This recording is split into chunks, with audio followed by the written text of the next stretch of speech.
morning, good afternoon, good evening. Enjoy your car journey, your jogging, your laying out on the sofa as you listen to the Gig Stories podcast. As always, with me, the Welsh one, Alex, and him floating in space, Christopher Payne. You are in space. I mean, you were in San Francisco last episode. Yeah, but it was getting a bit nippy. It was getting a bit windy, so I thought I'll just pop up to space. And I don't believe that, because there's no way a Scotsman like you ever feels the cold. I'm quite nesh. I do get cold quite easily. Yeah, do you know what?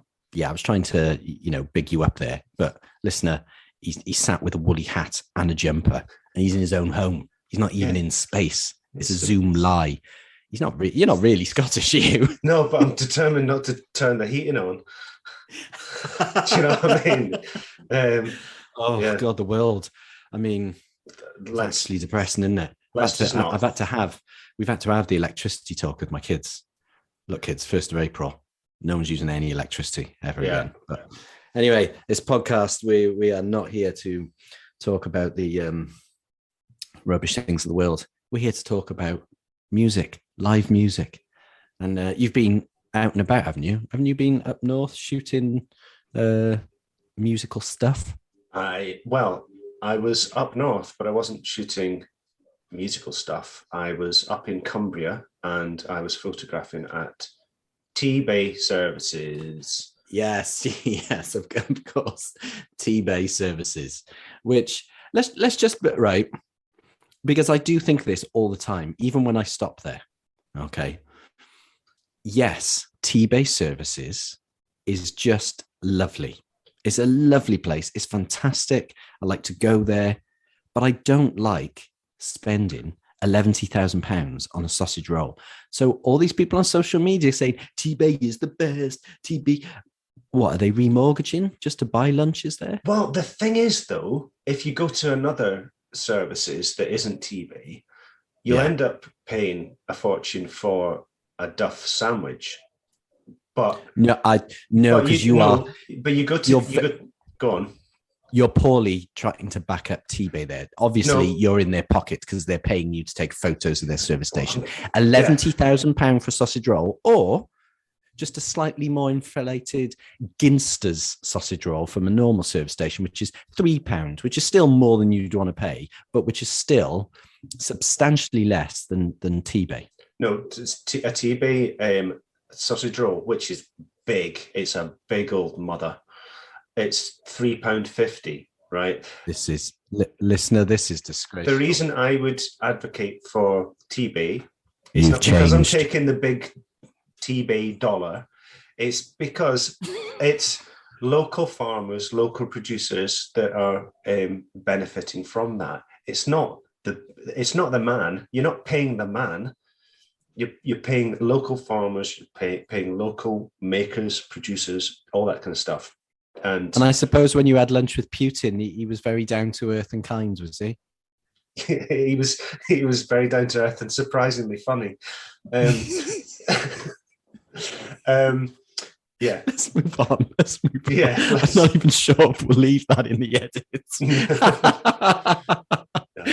No, okay, so that wasn't music based, but you have been shooting at T-Bay Services. Yes. What was musical based? I'm sure you've been shooting something musical, have you not? I've been photographing some classical music. I had 2 concerts at Bridgewater Hall. This amazing pianist called Stephen Hough, Hough.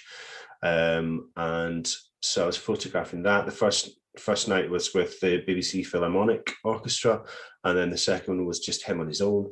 And then on Tuesday, I photographed at the Stoller Hall, and it was an ensemble called Her Ensemble, Her. Right, okay. I'll just read what it says. It's a string orchestra whose aim is to make a positive impact on the gender gap in the industry, whilst creating space for musicians of marginalised genders. And they were performing the music was all written by female composers. And one stat, which is just crazy, is that last year, and this is the highest percentage recorded to date, last year, 5% of classical music pieces performed worldwide were written by women. 5%. That is Wowzers. crazy. Wowzers. That is bonkers. I don't think I would have ever guessed that. No. And I would never have thought it was that low. No, and the thing is that there is no shortage of works by women composers. There's no shortage at all. In fact, they were selling posters at the concert, and it said something like, there are hardly any works by women composers, and underneath was just listed all the women or female identifying composers and their dates, and it was boggling the amount. So there is no shortage of that is 5%, 5%, and that is the best percentage that has been achieved. So if you go to herensemble.org, they're just amazing. They are the players are just incredible, and they were playing some stuff which I'd heard string quartets and string ensembles, but never that many. There were over 20 musicians, string players, and the sound. There was nothing else either, so it wasn't with percussion or brass or piano or anything like that. The only other kind of percussive instrument was the harp, but everything else was viola, violin, cello, double bass. But the sound was incredible, and it sounded like kind of classic Hollywood soundtrack from the 1950s. Just that sound, not in style, but just in the sound, like you'd get in a Western, for example, a John Wayne Western or something. Amazing. Or Ben-Hur or something. It was gorgeous. So herensemble.org. Just go there and go and see them live, because they're incredible. Really good. Right. But no, Ben-Hur, what about Ben-Him? When's International Men's Day? Ben-Him. Oh, God bless Richard Herring. Yeah, absolutely. Patience of a saint. So a genuine question I have. When you are shooting a classical concert, do you approach it in a different way to a other concert? So, like, for example, I love your picture of Rick Witter when we saw Shed 7. And Rick is very photogenic. And, you know, you've got a lead singer like that, and he's down on his haunches and his mic's in hand, and he's looking at, you know, it's very arty, it's very cool. It's in... you know, you're not sure what you're going to get. Whereas a classical concert can be more static, per se. What do you approach it differently? Do you have a different focus, goal, aim? Is that a rubbish question? I don't even know. No, it's a good question. I mean, the approach is completely different, just because when you're in the pit at a normal kind of rock gig, you don't have to worry about the sound that you're making or the impact that you have on the band on stage. You don't have to worry about if you're putting them off, because they're expecting that. But if you're shooting something, I mean, a classical concert is generally acoustic. There's no amplification.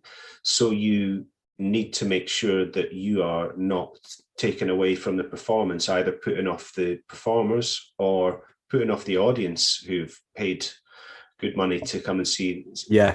Of course, come and hear it. So I have to, a bit of my musical background comes into play, and I will anticipate louder parts and you know, percussive hits or whatever, and make sure that I'm clicking then, not clicking at any quiet bits.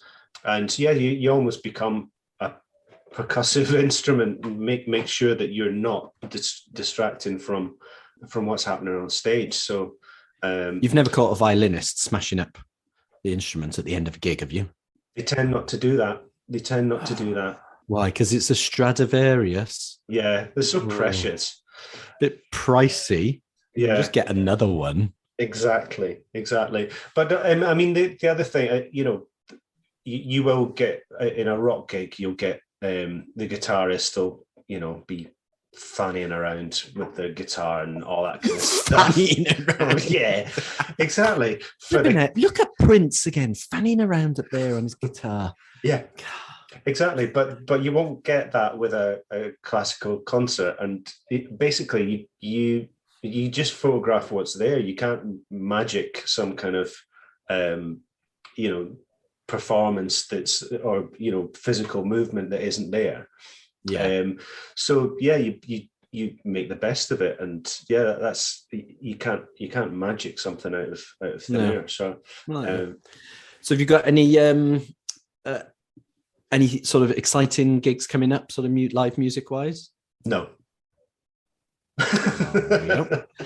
And on to today's episode. I'm going to sort it out on Monday. I'm going to get on it and get some things booked in, because it's a busy fixture list. We've seen. I mean, there are, in the past, there's been trends of when bands tour, specific months, and it's all related to PR and what have you, and whether it's summer and they close down for winter, but it's literally jam-packed January to December. And the amount of July, August gigs I'm seeing, which is very rare outside of a music festival, is crazy. I think everyone is just making up for lost time. So there's plenty for you to choose from, isn't there, coming up? Yeah, absolutely. And what are you doing between the 22nd and the 26th of June in 2022? Of June? 22nd to 26th of June. Are you going to the Glastonbury Festival of Contemporary Performing Arts? What, at Worthy Farm, Pilton, Somerset? Yes. I can neither confirm nor deny my presence at Glastonbury this year, at the Kids Field, where I've been since 2010. So watch this space. The lineup is pretty special. I mean, do you know what? I love lineup announcement day from Glastonbury because of social media. It is so funny. It is so funny because the responses and the comments and views of people, it depends what mood I'm in that day, whether I just tell them to sod off or whether, it just makes me laugh. Because the negative comments or the just plain daft comments are 99.9% of the time from people who've never been to Glastonbury, and they're not going this year either, and they don't have tickets. Yeah. And you just think, what are you on about? Someone actually put worst announcement ever, worst Glastonbury lineup ever. And I just went, are you for real? Because let's just look at the headliners. So Friday night, Billy Idol, 80s legend, Billie Eilish.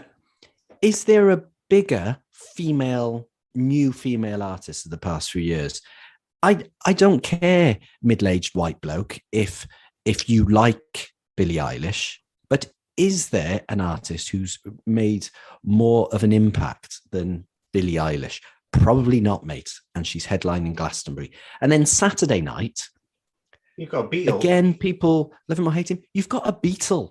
You've got an actual Beatle. You've got Paul McCartney, who's written some of the greatest songs ever. Oh, he's rubbish, isn't he? Frog and chorus. Then Sunday, the frog chorus, Pipes of Peace, Ebony and Ivory. And what's the one he did with Michael Jackson? The girl is mine. So they're his top four songs, obviously. Absolutely. And if he doesn't come out and start with all four of them, there's going to be trouble. You're going to boo Paul McCartney. I will boo him so loudly. I'll boo him right in his face. And then Sunday night, you've got Kendrick Lamar. Yeah. Arguably the biggest rap hip hop star around at the moment, who, as far as I'm aware, has not played Glastonbury before, off the back of the Super Bowl halftime show. Again, I don't care whether you like these artists. You've got to, for me as a music fan, you've got to be able to go, do you know what? Not a fan of Kendrick Lamar. I'll watch someone else probably, but that is a great headliner. And that's what it is. Yeah, the rest of the lineup is quite something. And I was looking through and thinking that I would probably go to some different things to you. And I'm just going to suggest that one person that you don't miss, you really try not to miss. You're gonna guess who it is. Yes. Listener, just entertain yourself. Okay. Who am I going to suggest? Herbie Hancock. Yes, exactly. Yes. Herbie Hancock. You need Herbie Hancock. I'm absolutely going. I'm taking my boy with me. Fantastic. And the other thing, just on the back of Pete Porphyri's episode, just seeing Egypt 80. Yep. Who? Sean Kuti and Egypt 80. So that'll be some Afrobeat. Yes. That high life kind of, that'll be knockout. I mean, obviously, if I was Crowded House. Crowded House, of course, yeah. Crowded House, yeah. I tweeted and said, Pete, you can be on my shoulders down the front for Crowded House. That's going to be Rufus Wainwright is. Loads of names that have come up in previous podcasts, but Rufus Wainwright is playing Wet Leg, Wolf Alice, Self Esteem, Skunk Anansi. I think Sam Fender might be playing. Sam Fender. This lineup. I've been going since I was a teenager in the 90s. And I think this, so far, because this isn't the full lineup, I think this is my favourite lineup ever. You've got Little Sims. Little Sims, who's headlining. Yeah. She's headlining the Westholt stage. You've got Elbow. You've got Elbow, First Aid Kit, Girl in Red, the Jesus and Mary chain, Megan Thee Stallion and Doja Cat, and I'm so glad they are there representing. You have got Supergrass, Bicep, Arlo Parks, who I am dying to see, Pet Shop Boys. Pet Shop Boys, yeah, it's crazy. I think we might have to draw this conversation to a close because I'm getting a bit jealous. So I hope you have a lovely time, Alan. What I'm going to tell you is something that happened to me the night that just made me chuckle. Yeah. So on Monday night, I took my daughter to, I took Grace to see Yonica, a band called Yonica, and this had been rescheduled from last year. And we were there with my brother-in-law and his wife and daughter, and they're a female-led sort of rock punk band. Fantastic! What a live! What was the venue? The Ritz. The Ritz. All right, okay.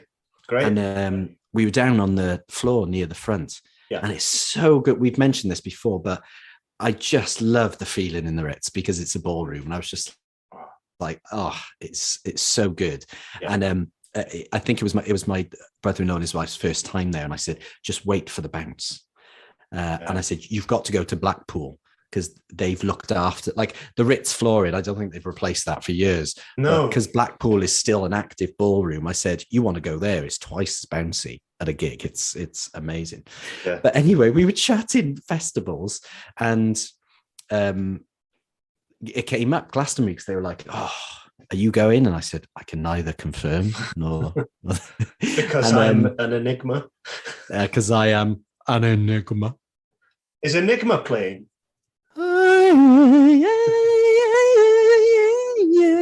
I can neither confirm nor deny that I am performing with Enigma this year. Right. And I pulled up the poster, the Glastonbury announcement poster, and showed it to my sister-in-law and said, "Oh, the lineup is brilliant." And she's looking through it, and there's not much on her face. She's just sort of, okay, all right. And I get it back. And in my head, I'm thinking, oh, wow, there's clearly no impressing her. And then sort of seconds later, I realize what I've done, Chris. And I pointed out to us that are there, and we are crying laughing. So on the day that Glastonbury announced the lineup, someone on Twitter, and I've just had a quick browse because I want to acknowledge them. And I don't know if it's Neil, not in a boy band, or T'other Simon.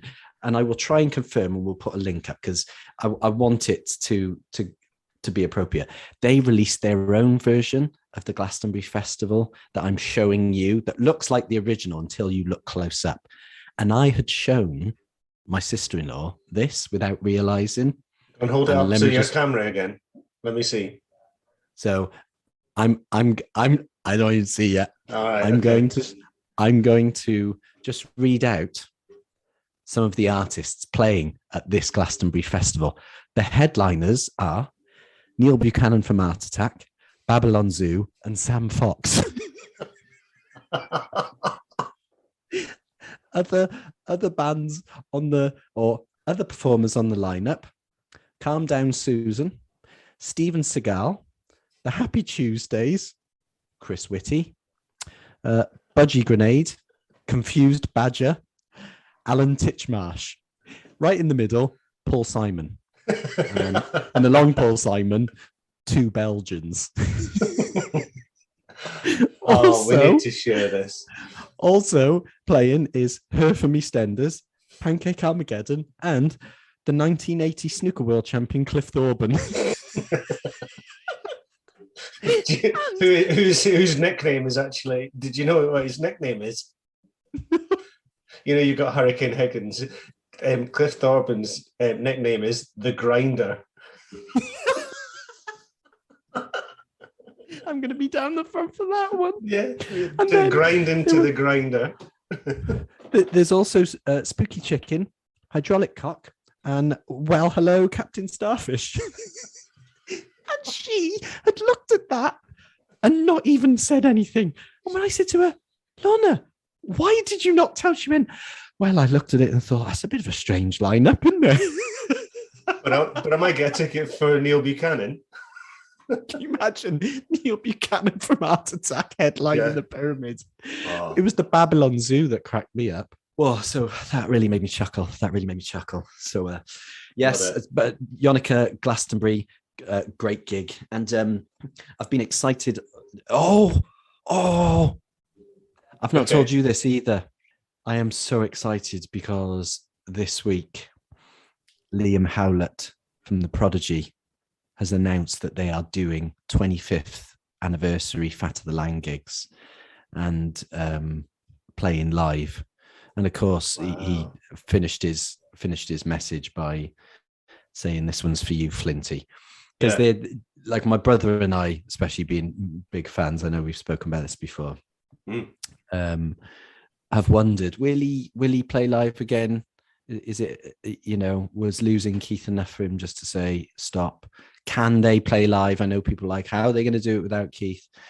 But I kid you not, honestly, I had a couple of hours. This week has been crazy, but I had a couple of hours one morning this week, and I'd heard a Prodigy remix, and then I just stuck my earbuds in and just listened to Music for Jilted Generation and Fat of the Land over and over. And it was that night that Liam announced the Prodigy were playing. I thought, well, that's a really weird coincidence.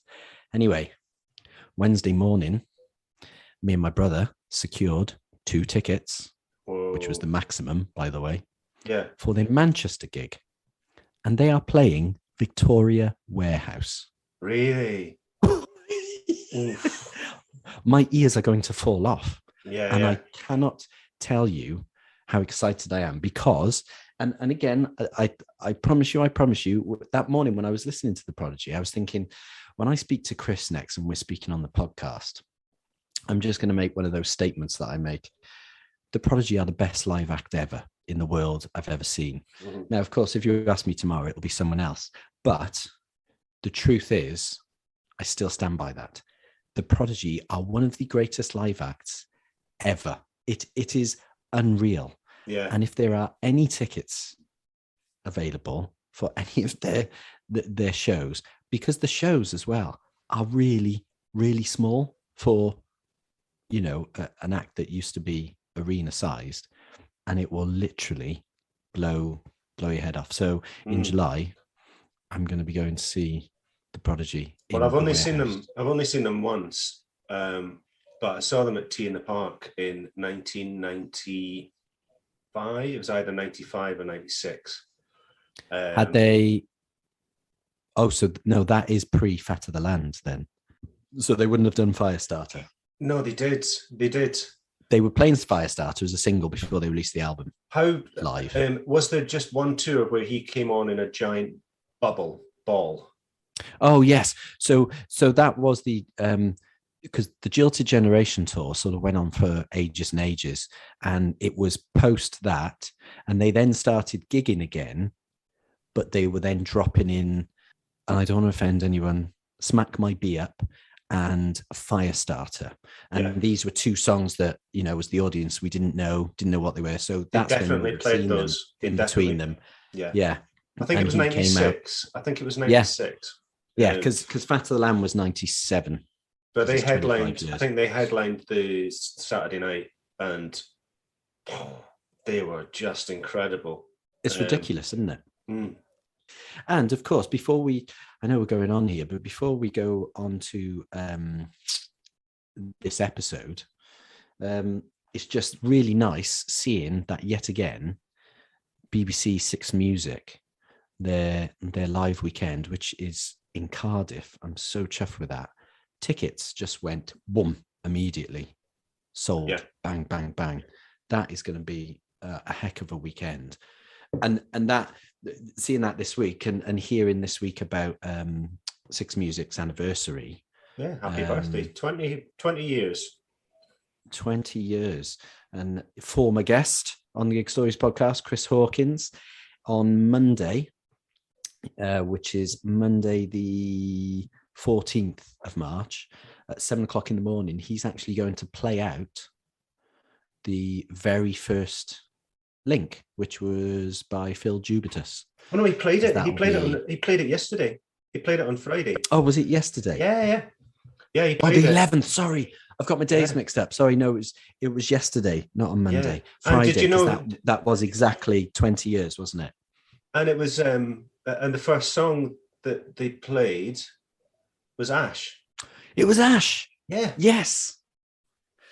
Brilliant. Yeah. Brilliant. So, but Chris's show yesterday morning was fantastic. It was really great, and he had loads of folk on. He had Gideon Coe on. He had lots of the original presenters on, and it was just lovely. It was really, really good to listen to. And you, of course, have shot Six Music Festival, haven't you? Yeah.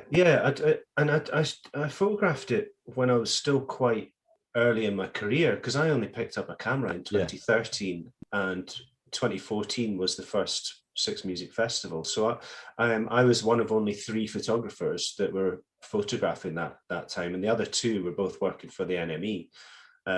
So that's crazy, man. Yeah, and it was a real baptism by fire, because it was. I mean, I was only in the main space of Victoria Warehouse, and so I can give some of the bands that an artist that I didn't get to photograph because I couldn't fit in. It was so crammed, so I didn't photograph the Horrors. I didn't photograph Metronomy, Jimmy Goodwin, James Blake, Wild Beasts, which was a bit gutted about, because Wild Beasts, I think they split up quite soon after. Yeah.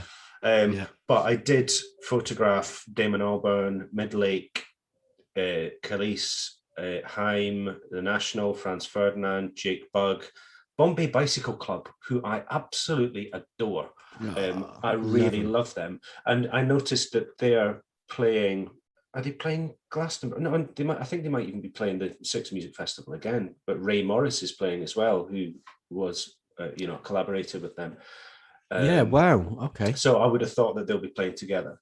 But yeah, it was crazy, just because it was being filmed as well. So it was the first time that I'd been photographing in the pit, but with a sliding video camera going in front. So it really had to keep my eyes open for not getting run over by this by the cameraman trucking past me. Yeah, of course. But then, we need to get you to Cardiff. Then we need to get you to go and shoot this festival in Cardiff. do you know what? Then, some of the stuff that I photographed, I was really pleased with. But some of the stuff I was working with, with my first camera. So there were shots that I wouldn't have taken if I was doing it now, and that I kind of regret. But it was where I was at the time. That's all right. But yeah, I mean, some of the breakout events were fantastic as well. So they had Q&As. So Lauren Laverne was talking to Kalsi. John Robb was speaking to Alan McGee. Mikey Joyce was there. Tim Burgess speaking to Keaveney. John Cooper Clarke was performing. Don Letts was DJing, and it was just amazing. It was an amazing couple of days because us photographers, we were up in the kind of office. So when we weren't photographing the gigs or in these breakout sessions, we were sat in the office, and it was the kind of media hub as well. So at one point, quite early on the Friday, Matt Everett was in, and his phone started to ring, and he's a really funny fella, but he said, I'm not. Yeah. I'm not answering my phone unless it's somebody very, very important or very, very famous. And he said, "Who is it?" And I looked down. I looked down at the phone, and it said Guy Garvey, and just like, yeah, probably both. Because they started the festival off by doing a live stream from Blueprint Studios in Manchester. So that kind of set it off, and you know, we were there for 2 days, and people just kept on popping up. So Alex Kapranos popped up, Jake Bugg was up, Peter Hook popped in. It was just, and then these lovely moments. So Bombay Bicycle Club and Midlake, they did their vocal warm-ups in that space as well. So especially Midlake.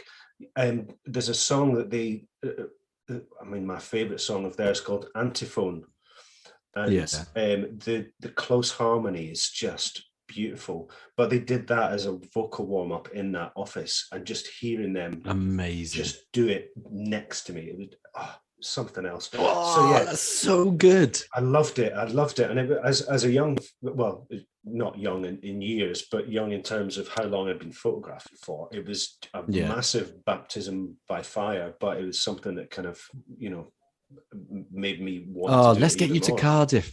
You can go stay with my mum. We'll go down, stay with my mum, and I want to see you shooting Little Sims in St. David's Hall. That is just... and I can take you to Club Ivo Bach, and you know, that's all the venues that's in Wales, is it? I could. Unbelievable, isn't it? Club Ivo Bach. Who'd have thought? Wow. It's brilliant. Let's make that happen. Let's make that happen. Anyway, come on, Chris. Introduce this episode. So we did our first compilation a few weeks ago, episodes 1 to 10. And this is the second compilation episode.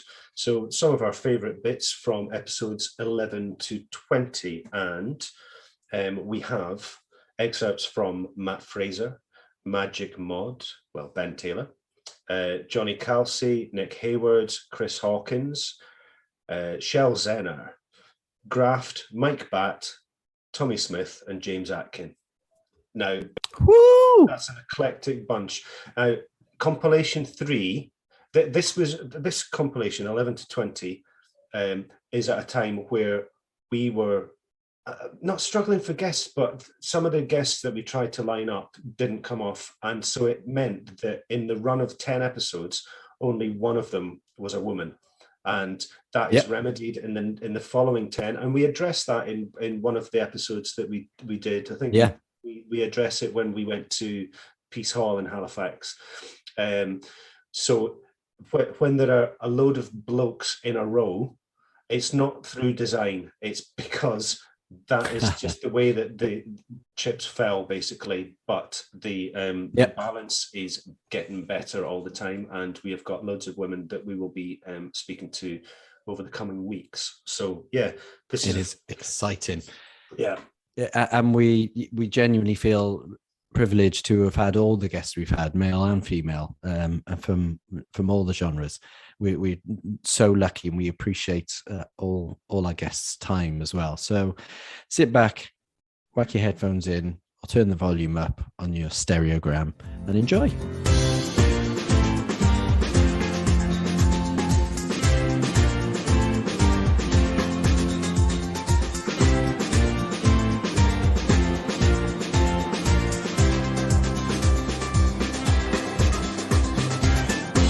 What was your first live gig or concert as a punter?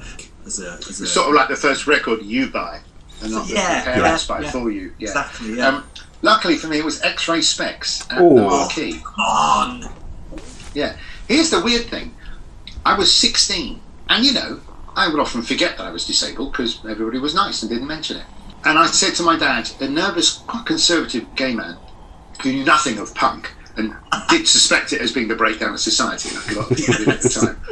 And I said, I want to go to London on my own and go to a punk gig at a club called the Marquee. And he said, no. And that was that. And then he went to the theatre, and all these stagehands went, stop being a stupid old fart. Let him go. He's got to grow up, and this is a perfect way for him to start.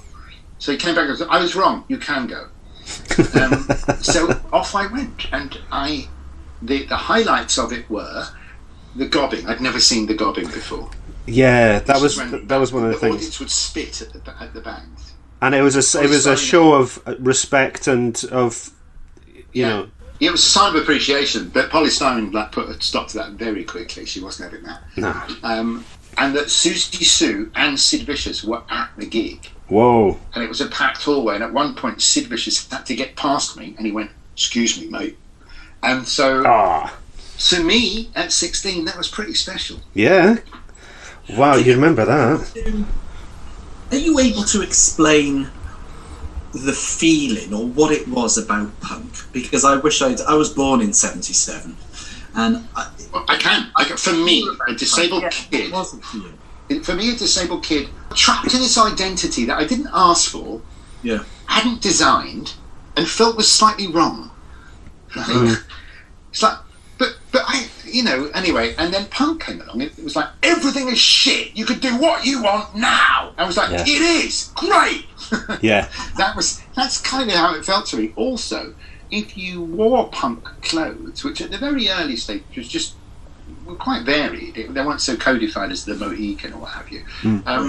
If you wore like a bit of safety pins or stuff like that, other punks would say hello, and other people had never said hello to me before. From style tribes, and here I was a punk. I was a punk. I was accepted as a punk. Yeah. So huge upgrade for me socially, So a sense of community as well there, a real sense of community. Absolutely, in the early days, very much so, because you were going to get beaten up if you weren't careful, Well, you mentioned that. For me, I think I'm picking up on two things. You felt it was a place for you to focus your anger with working out yourself. Yes, absolutely.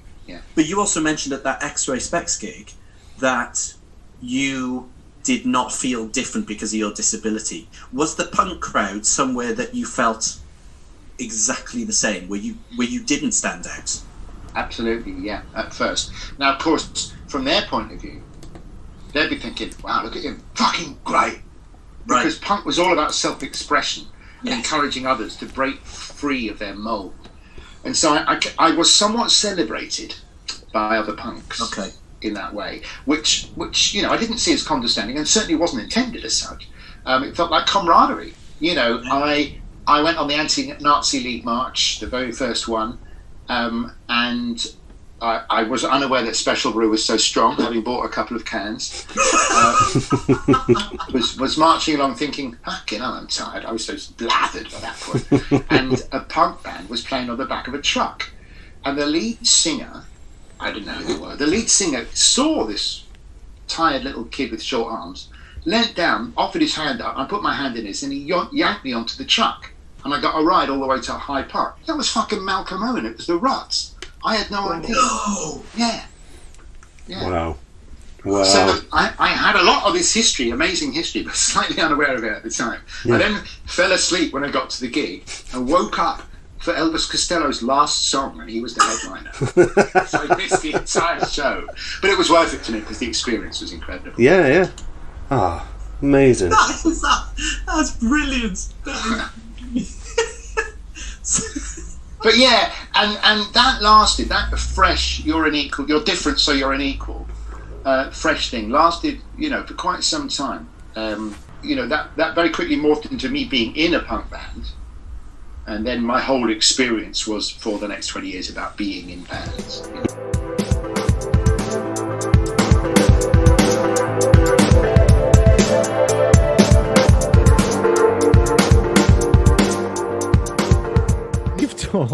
You've toured right with the Libertines, Pete Doherty when he's going out on his own, and we should give a big shout out to Jack Jones here because Jack lovely Jones lad. Trampoline, who, Yes, plays with Pete, and I know we both know Jack. I love him and Trampoline.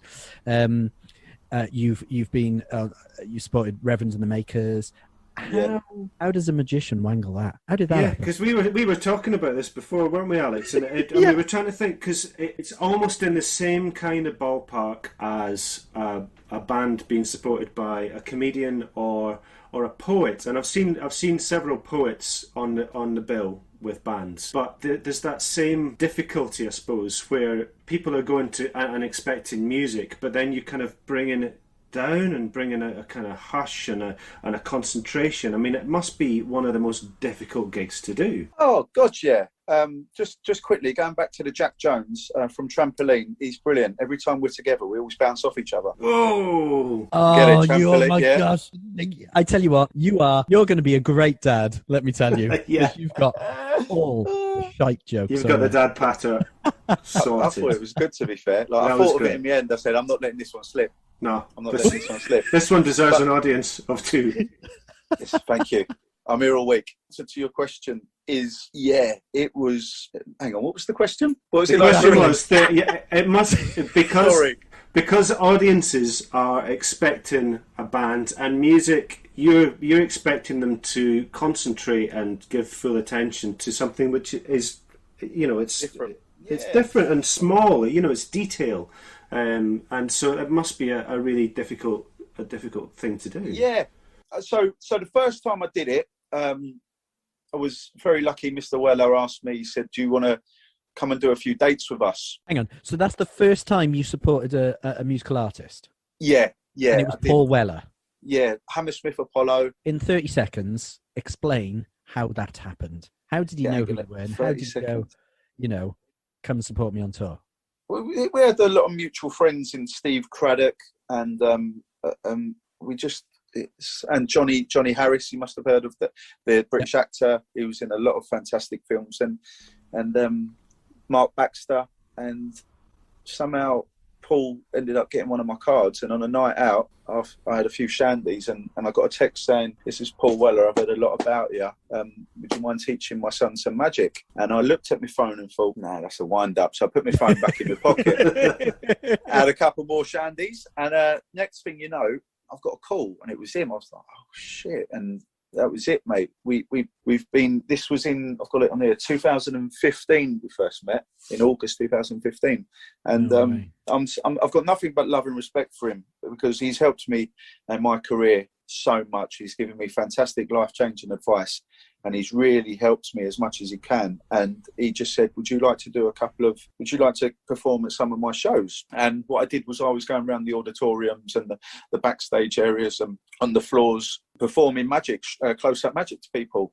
And I just thought, this is unbelievable. My hero growing up, someone I absolutely idolised, and I've made a friendship with him, and he's given me this opportunity. So I did 2 nights in Hammersmith Apollo and 1 night in Brighton Centre. As I said, were you actually on the stage as well, though? Not on these ones. No, these were just round because I didn't know how it would work on the stage. Right. So okay. I was just going round and performing close-up magic with cards to people, and it was brilliant. And as I say, from then on, it hooked me to make me think I want to do this, on a stage. And as I say, I've got nothing but love and respect for Paul for giving me that opportunity, because if I messed up... When would you then, because this is what really excites me. I mean, that is amazing. Yeah. Do you then go and watch the gig like on side of stage or something? Oh, yeah. So I was standing... No, sorry, let me rephrase that. I stood by the side of the stage to watch the band walk in, and then I just standing in with everyone else, because that's where you enjoy it. You know, I was standing with people. I think I was standing with Johnny Harris for one of the gigs, I'm sure I was, and Martin Freeman was there as well. He's a big mod. Yeah, I was standing next to him for a bit and performed some magic to him. And it was just brilliant. Do you know what I mean? It was a great opportunity, and like I said, I think it really did push me on to want to go and perform on a stage, which a year after I did that with the Libertines, and that was mental. In fact, you know what? We should just give props and shout out to Paul Weller, because to anyone who's listened to all episodes of the Gig Stories podcast so far, there's a few things that keep coming up. Lonnie Donegan is great.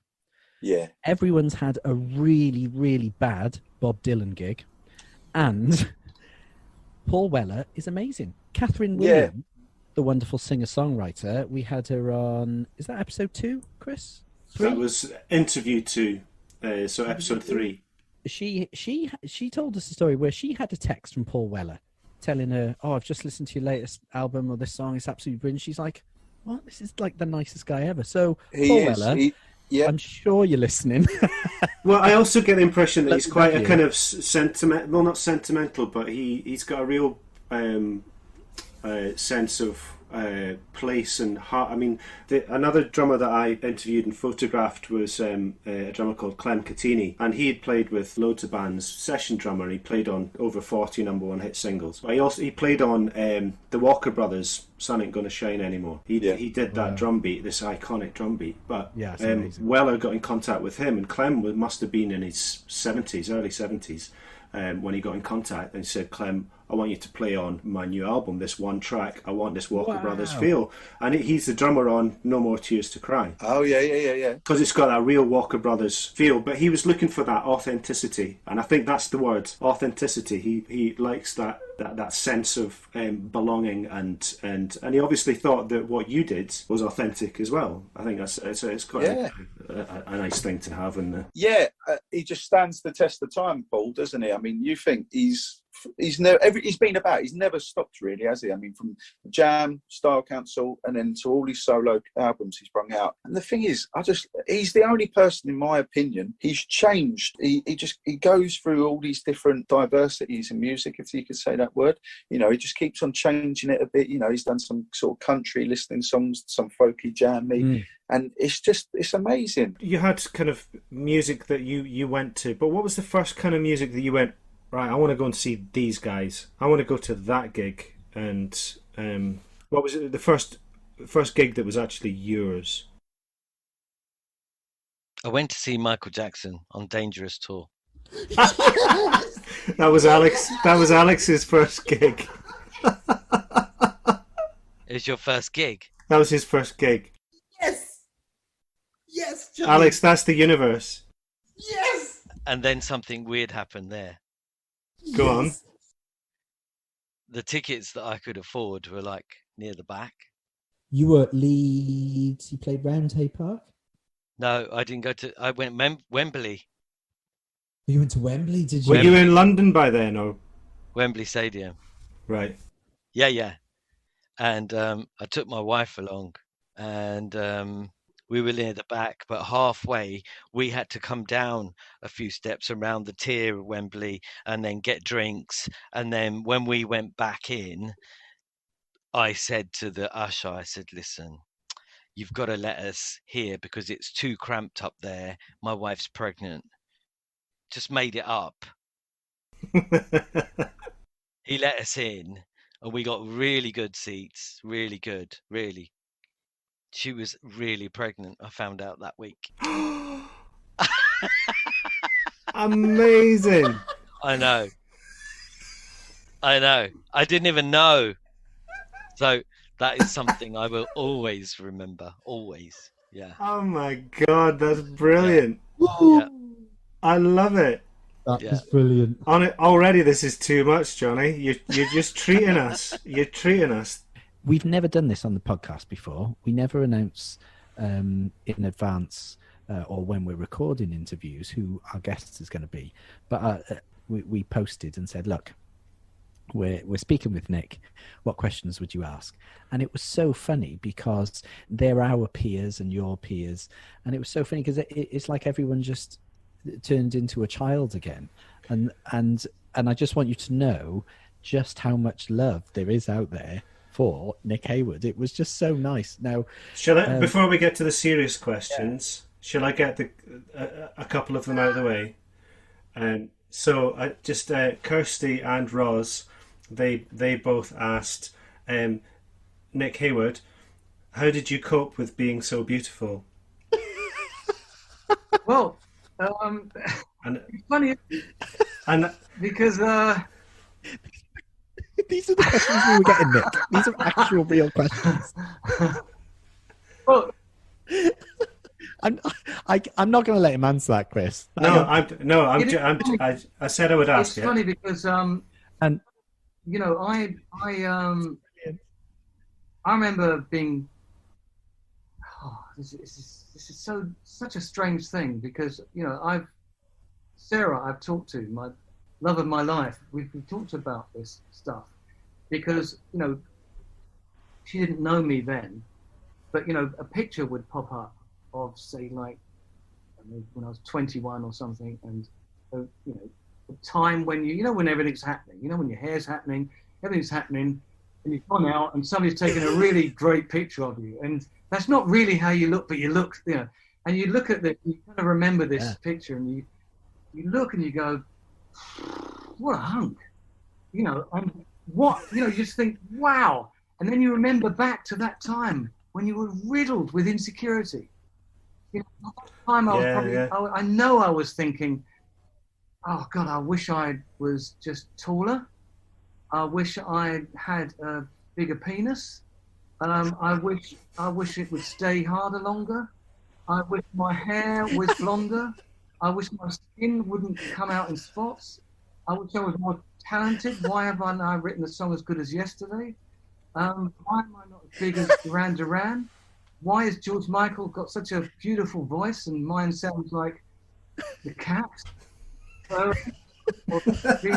You know, all this stuff, you know, comparison with others and the hell that you put yourself through on a regular basis. And yet here, many years later, you just look back and you go, oh my God, what on earth was I thinking?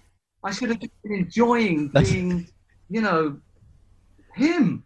I should have enjoyed being him, that guy there who was just enough. But of course, I wasn't enough. I wasn't enough at all.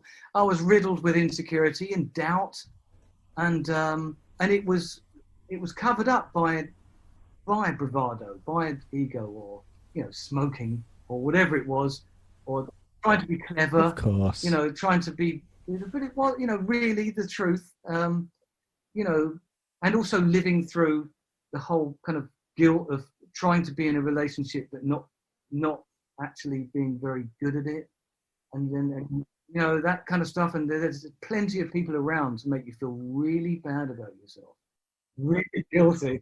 You know, I could not do relationships. It was a really hard thing to do, you know, because at some point, you know, that scene in About a Boy with Hugh Grant, you know, where at some point you're going to get it. You know, you haven't been a man, have you? You know, and you're emasculated completely. You know, and it's all you've done is thought, I'm not into you that much. But I can't say, you know, I'll just be with you for 20 years. Instead, you know, that kind of stuff, anything but just face up to just, you know, that stuff. And men feel it, women feel it, people feel it, but they just haven't got the tools of communication. And you're probably never going to get it. Some people never get the tools of communication and then just die, you know, not there. And I mean, look at people, they're riddled with it. Look at George Michael. I mean, millions and millions of pounds and the success and a voice from heaven didn't mean that he could get past 50 and go into living elder years and just relax and enjoy all that wonderful life, and all of us who just think, George, you're amazing. You're just an amazing guy. Look at you. You know, I don't give a flying fuck what you look like. You're brilliant in every way. Look at, you know, and for him, just to sort of like go, wake up and go, look in the mirror and go, I love you, George. You know, I'm just going to, you know, I've done my bit. I've done enough. You know, Careless Whisper is just a moment, you know, you couldn't make that moment again, ever, because it was that moment. It was that moment to come up with that song in that time, for it to record it the way it was, for it to sound like it was, for everything to be around like it was, you know, everything. And just for him to sort of like go, I totally accept that I'm older now, you know, but it just looked like he was struggling inwardly. He felt everything so deeply, and just couldn't just do the basics, which is just live, you know. You've answered that question in the most wonderful way. Yeah, thank you very much, because that was a really flippant question. It was a really flippant question, but it was a lovely answer. Thank you. I'm just going to have one more flippant question, but it's from my wife. But, yeah, I'm not sure I should be asking this really, but she says, So this is my wife talking, and she's saying, "Will you marry me in 1982?" So again, I'm going to translate that. I think it's a rhetorical question. I mean, well, I tell you one thing. She's so lucky that she didn't marry me. You wouldn't believe how crap I would have been. I thought you were going to say she was so lucky that she married me. Yeah. Oh, Nick. But this is it. You know, this is the loveliness of it. I don't know. It's a fascinating subject. Why? I didn't want to be in a relationship with Andy Partridge or the people that I idolized. And you know, you have to get into the mind of a woman, I think, a girl, or that time, because they have that thing of wanting to be with somebody, you know, in a kind of unrealistic way. But it is actually very real. And I've talked to women now, you know, 55, still, you know, that is the thing. And I find that absolutely fascinating. I mean, it's a book probably on it. Because if you went into it deeply, it's a fascinating subject. It's a subject that I can't see, because, you know, I do remember idolizing musicians and stuff, and people that did things and things. But I never looked at an actress, say, or somebody that was attractive and just thought, I actually want to be with them. I remember once a guy saying, a therapist, somebody was in therapy, and they said that their partner was kind of, they thought their partner was looking at everybody and just didn't want to be with them. They just wanted to be with everybody else. And the therapist said, well, do they actually want to be with them? Because if they do, then that's a problem. You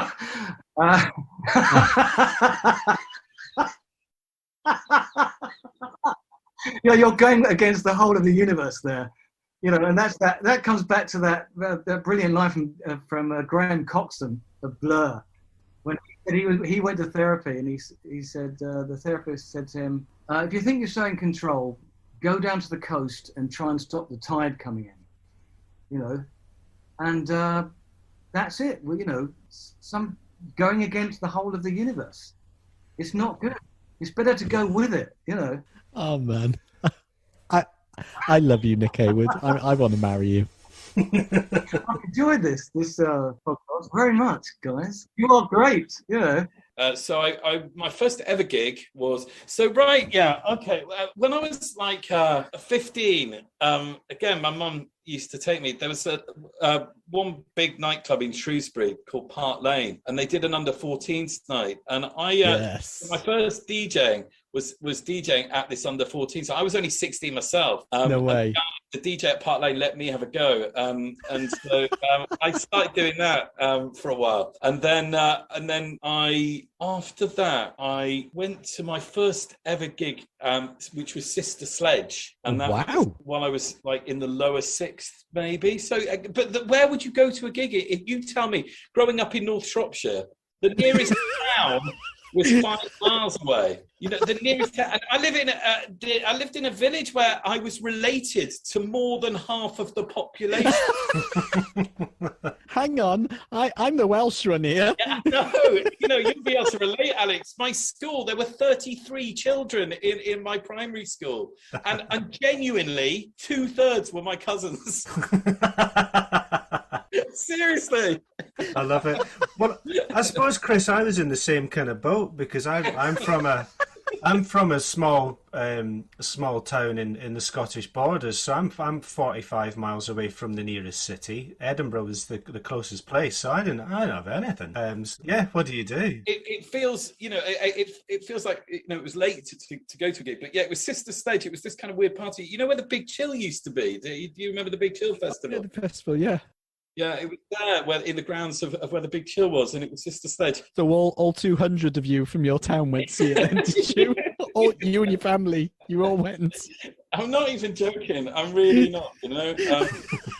And it's not that weird being married to your sister, you know. When everyone's the same. So the village got into 2 coaches and headed to the gig. Things got a bit more normal once I was at university, and you know, there were great moments. God, Bowie, whilst I was at Nottingham, Bowie came and played at Rock City. That was some special moment. You got a ticket to see Bowie in Rock City? Exactly, yeah. And that will always be, you know, I'm guessing this question was coming. I may have preempted it, sorry, but yes, it was probably the best gig of my life. Yeah. Well, what? How did you get? Did you have to sell your nan for that ticket? How did you get that ticket?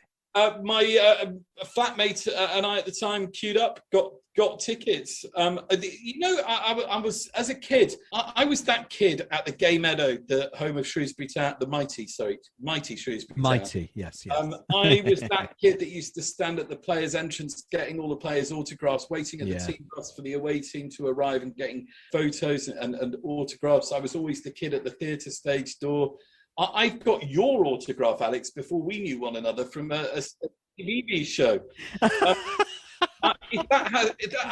poor, that is. You go from doing that as an excitable youngster, and then you go through a period where it's a bit embarrassing, but you sort of still want to get those autographs. And then actually now I'm very proud to ask everyone I interview to sign stuff for me. So that my only regret is not hanging out after that gig for Bowie to try and sort of, even if it hadn't been a photo or even an autograph, just to have caught sight of him in person, other than on stage, would have been a really special moment. Oh my gosh. I mean, would that have even been possible? Do you know, I did something similar at the Academy in Manchester after a Nick Cave gig, and I waited and I wanted him to sign my ticket. Thanked him and said, I don't know why I apologise, but got to rush off because I've got to go back to Cardiff because I'm from Wales. And he just said, I'm so sorry. And I was just like, oh, that's brilliant. Thanks, Nick Cave. Wales loves you too.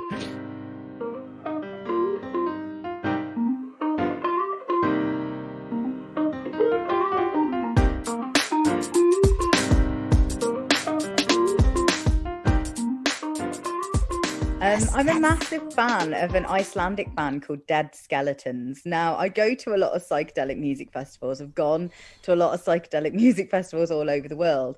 And if you go and see Dead Skeletons, Nonny, who's the lead singer, he starts every show by doing a painting.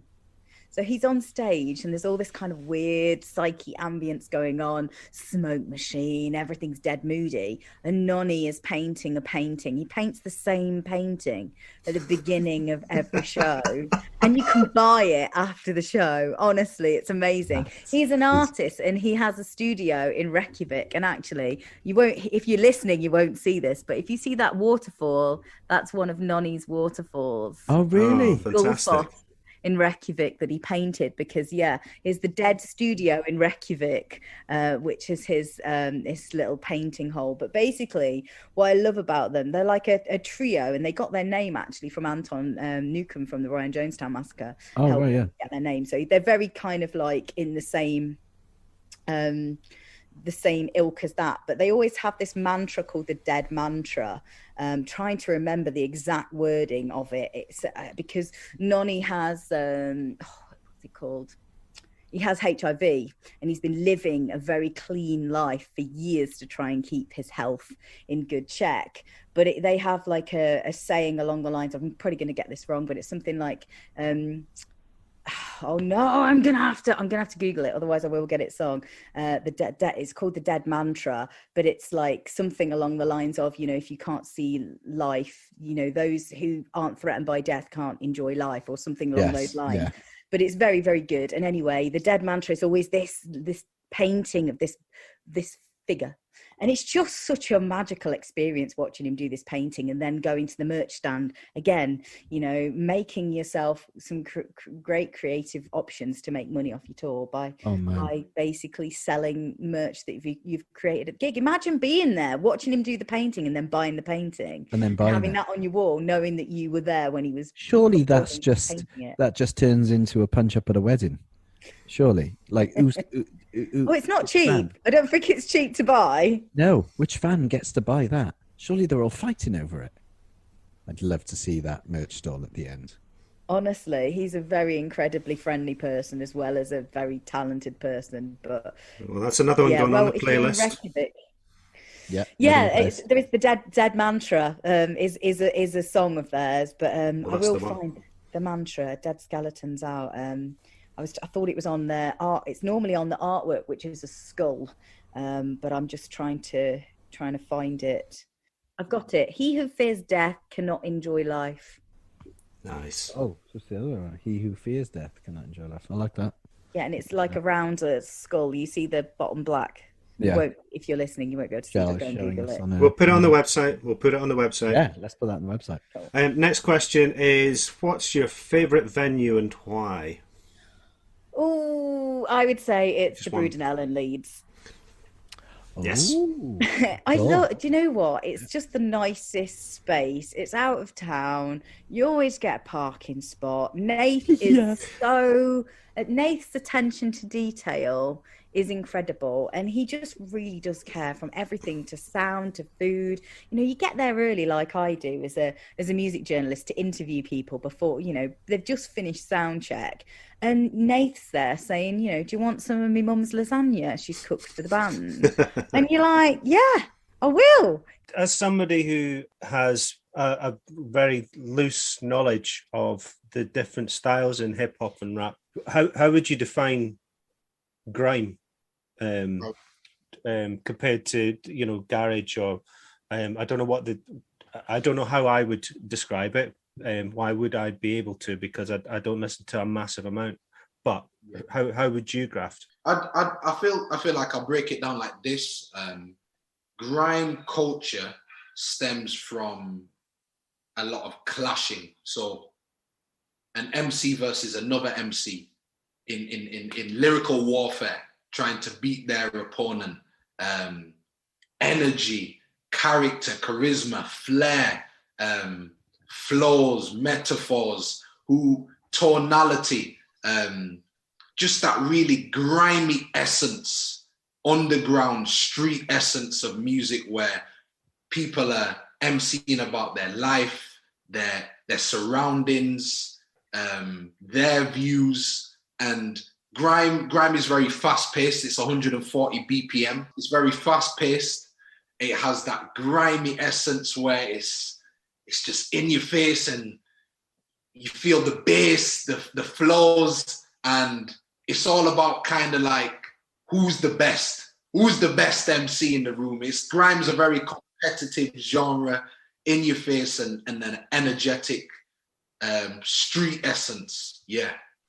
But yet you can still reckon, and I can, if you took all vocals off a grime track, if you just heard the bass lines or the beats or the rhythms, you can still hear and go, yeah, that's grime. That one's not. And it's really hard. And especially because I'm not a musician myself, I'm not exactly sure how I know that, but just listen to it, or what it is the difference. But you can definitely, it's an energy. It's an energy, and it's a sound on that sort of bass snare. And I like that you said it's a culture, because that has always been the case, I think, with hip hop. And I just put a blanket hip hop. So all hip hop, rap, and all the genres within there, it's always been about a culture. So with Public Enemy, it was a culture. With Run DMC back in, before them, it was a culture. With the early boys in the late 70s, Grandmaster Flash, it was a culture. It was always about kids on the street. When did you start performing or go into battles as a rapper? I started performing at 16. Where? I was performing at where was I performing? I was performing at local centres in my community.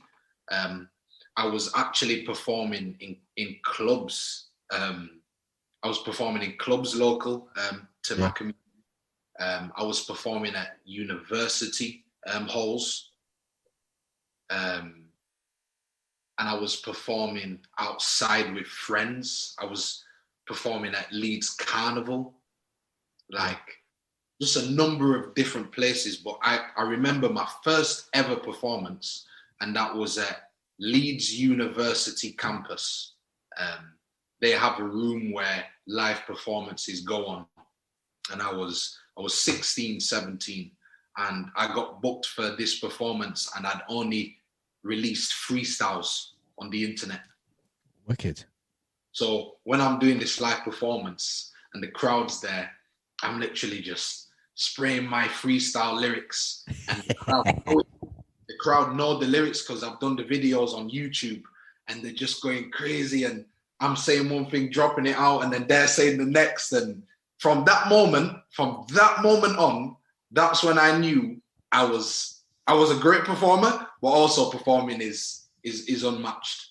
It's unmatched, literally. See, that's incredible, because artists and bands can take years to get that, and yet in rap culture, you got that at the age of 16 because you put some YouTube videos out, you went to perform, and already at that age, and because of the modern age of YouTube and things, you had people you've never seen who were probably 3, 4, 5 years older than you, repeating your lyrics back.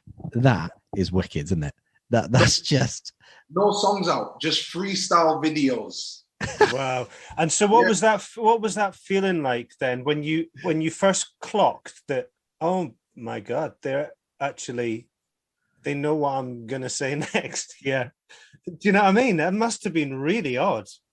It was surreal, because I felt like I was doing something that was so different to the idea of where I'd see myself in my life. Because at that age, I always wanted to be a footballer. So being on stage and performing, and people are just giving off this amazing energy, and they're repeating my lyrics. They know my lyrics word for word, and I've just wrote these at home, and they're repeating my lyrics. It was like, wow, is this the life that I could have? But at that point, I was just enjoying everything, football and music. But it was amazing. It was a great taste for everything that I've experienced already. It was a good starting point, amazing starting point. And you're only 21 now, aren't you? 22. When did things start taking off for you as a performer? When did your gigs start picking up with bands and with your songwriting? When did that sort of happen? I think that's where the either interesting if you're interested, or the boring bit if you're not, is that as a performer, I did a lot of performing before I started making records. But the minute I started having records, particularly when I started having hit records, and it wasn't until I mean, I started making records when I was 17 or 18. I had my first single out when I was 18.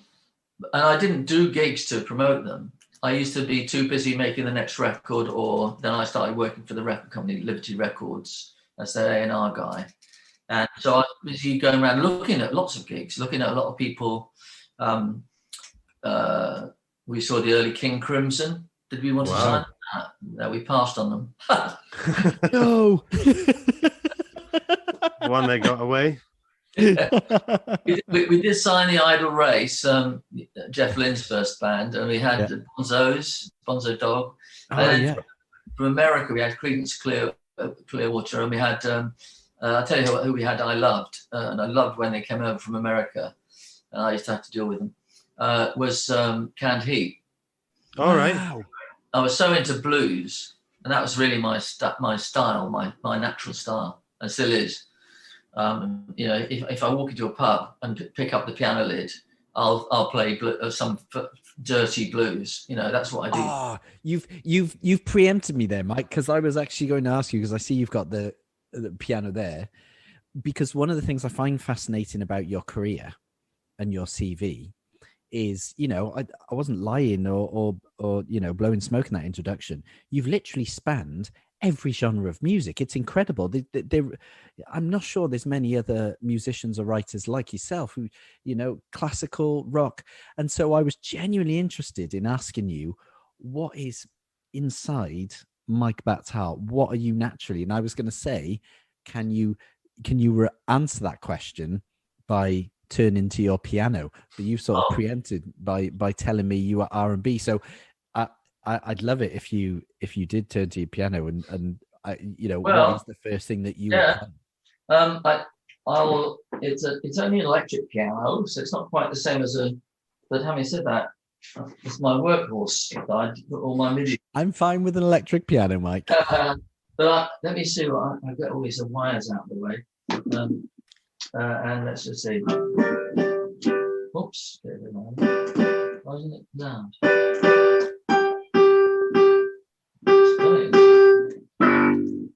So I mean, the sort of thing I would, if I sat down and I would say, "Oh, just play something," I can't think of what tune I might play. I'd try to play something like this.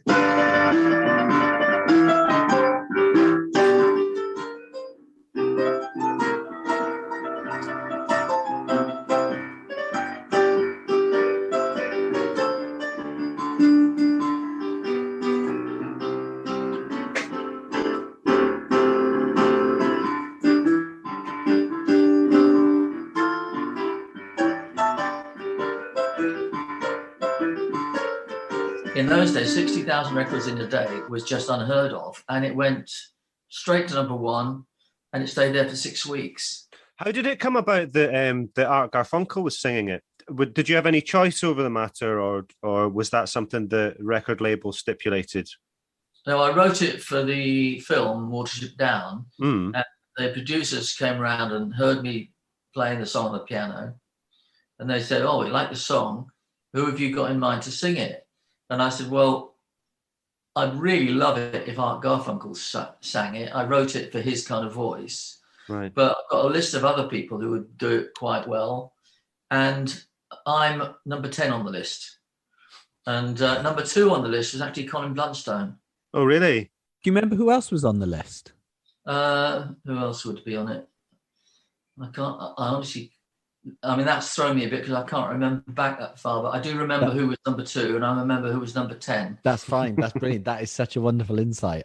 Because I genuinely find that fascinating. And the fact that you wanted Art Garfunkel and how was that process? Do you have to sort of, you know, twist their arm, or was it Well, I said, "I'm sure you won't get him. So should we just move on down the list?" And they said, "No, let's try it." And luckily, I was on CBS. Their record deal was with CBS, the film people. And so CBS got us in touch with Goddard Lieberson, who was the grandfather of CBS Records, who set it up in the first place, who had now retired, but he was still powerful as a memory. He signed Art Garfunkel. He put out the first long-playing record ever. Wow. You know, a very interesting, very witty guy. He must have been in his at least late 70s by the time this was happening. And he signed Simon and Garfunkel. So he knew them. And so we sent him the song. He loved it. Sent it straight to Art Garfunkel. Said, you better do this because it's going to be, you know, this will be good. And not you better do it, but I recommend you do it. You know, it's a certain way you speak to an artist, and it's not that. Yeah, you don't just, well, actually, funny enough, record companies do talk to artists in a very authoritarian way quite often. But I'm sure Goddard was one of those people who would have been very diplomatic in the way he presented the idea. And it was only a week later that Art Garfunkel was sitting in my front room, routining the song with me, ready to go into the studio the next day. He came over to you and was in your front room? Yeah. And we recorded it in Wessex Studios in North London. So can I assume then, Tommy, then it sounds like that even through Berkeley, going to live gigs, to jazz gigs, was still very important. So going to listen to live music was still important. It was the best thing. I would go down to New York during, they called it midterm. And in midterm, I didn't know this, but you get kicked out of school for a week or 2 weeks. And I didn't have anywhere to stay because nobody told me that. And I was staying in the dorms, but the dorms get closed. And I'm like, well, where am I going to go? Oh, they actually closed the dorms, do they? Yeah, so they closed the dorms. So I talked to some of my friends. I'd say, well, what do you think I should do? And so, you get lots of offers. You can come and stay with me or you can go there. So I had one friend, this big black guy, alto player, guy called Aaron Spencer. We used to hang out and play jam sessions. He said, why don't you come to New York? My dad lives above a jazz club. And I went, fantastic. Wow. So we got on the bus, this Greyhound bus, paid, a few dollars and took an overnighter. So it was really cheap and ended up in New York in the morning and went to his dad's studio flat. And his dad lived way down, I think on 4th or 5th Street or Canal Street or somewhere like that. And we got there. And I'd never been to New York, so I was 16. I was still 16, and I was looking up these buildings. That is incredible. Get a creak in my neck because it was just, I was like, wow. And it was quite quiet at that time in the morning. There was like hardly anybody around. It's quite eerie. It's like a zombie nation or something. And so Aaron presses the buzzer, and the door opens, and we go up to the first flight, and I see there's a jazz club underneath. So there's the blacked out windows, and there's a jazz. I said, jazz, yes. His dad lives above a jazz club. So we went in there, up the stairs, and then there was a big metal door with like chains on the outside and some holes. And the holes are actually bullet holes. And the guy, his dad used one of the bullet holes to, peer through, and then he opened the door. And his dad was even bigger than Aaron, a guy called Spencer. He had completely bald, no hair, big black guy, quite scary looking. And I went in, and it was just one big room. And I remember on the right side there was like 2 big windows, a wooden floor, like racks of clothes on racks like you see in a store, and instruments lying all over the place, piano, saxophone, cases here. And then on the left there was like this big long table, and the table had bags of stuff, and there was a young woman there like measuring this white powder with a razor blade into envelopes. And there was a big bag of green stuff. There was like pills and all sorts of stuff. And the phone was going all the time. And it was like, hey, Spence, man, I need a fix. Can I come? And I was like, suddenly it dawned on me that this guy was a drug dealer, like pretty, intense one. And so my friend's father basically just said, help yourself. Take what you like. And because of the way I grew up, I didn't do anything. I didn't drink. I didn't smoke. Never tried a cigarette. Never had a girlfriend. It's all music. And so I went, no thanks. But can I have a shirt, please? So I took a shirt, and So I had to live in this place for a week, sleeping on the floor with my coat. Now, of course, I was used to sleeping with my coat, but not on a hard wooden floor. But anyway, these musicians started to appear. One of them was Jacob Astorius, and he would basically come up every day, play the piano, carried his word of mouth big band music in a carrier bag. Wow. Got talking with him, became quite friends, talked about Glasgow, and he always shook your hand like a Cherokee Indian, and it was a very nice guy. I thought, of course, he was getting drugs from my friend's dad, but he invited me to play, probably just because I was friends with his dealer. But I got to play the Blue Note with Jacob Astorius, playing Donna Lee and Dolphin Dance and Mercy, Mercy, Mercy, and we got to play 7th Avenue South. And like typical movie thing. So there'd be a big line out the door, and I'd go with my friend and his dad, and we'd go up to the very front of the queue, and we'd get the front table, like in the movies, like a scene from Goodfellas. Yep, and then we get to play with the band. When you were touring, I love this question. Well, I certainly love the answers that we sometimes get. Is so often when you're touring, you get paired up with odd support bands, ones which you wouldn't normally go. Well, they're nothing like us. What are you doing? I'm just wondering if you had that, or touring Europe or whatever. Were you paired with bands where you thought, what? Eh? Not that I remember. I mean, I've had some crazy support acts. We had the Wurzels once. Wurzels. What? That's what I'm talking about. Yeah, I mean the Wurzels. Although we did invite them ourselves, and it's quite funny. Oh, I tell you what, there was this one time we had this crazy support. We invited them. Yeah, and we said, how do you want to get paid? And they wanted, honestly, they said, oh, just bung us 500 quid and just give us loads of cider. And it was like, okay. I kind of knew you were going to say that. I don't know why. Just pay us in cider. What's your strangest gig? But I don't know if you've answered that already. I'm not sure. We've done some.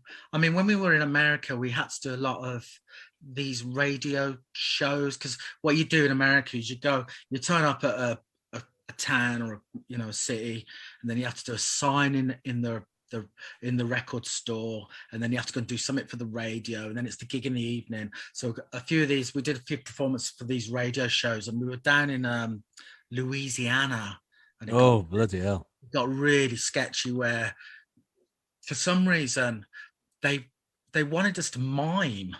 So, and we were just like, oh God, we don't bloody mime. And we had no instruments. Done Top of the Pops. Yeah. But we'd given, and they'd hired some instruments. So we thought these instruments were hired for us. So we got on stage, and we weren't big fans of miming. As soon as we started jumping around, the CD started jumping. So we kind of just were pissing about. We ended up giving all the instruments away to the audience, and then didn't really know. But then when we got backstage, the instruments had belonged to the promoter, and the promoter's brother was the local sheriff. And then a fight broke out because of this, what was going on. Someone got hit, and then all of a sudden we were in the car park, hands on head, sheriffs with their guns pulled like this, and we had to do that thing, when you had to kind of pay off the police, so counting it out in the back of the police car. Shut up. And then we got in the vehicle, and then we drove out of state. Honestly, that was a bit of a scary one. Wow. Yes. Yeah. That's a chapter all on its own in your autobiography. Well, yeah. And I remember there was a rap band on, Digital Underground. Remember Digital Underground? Yeah, I do, yeah. They were quite hardcore rap geezers, and Yeah, they they were. were. They were looking at us and go, "You guys are fucking crazy." Like some simple West Country bumpkins. Hello, my lovers. Who do you want on this keyboard then? Yeah.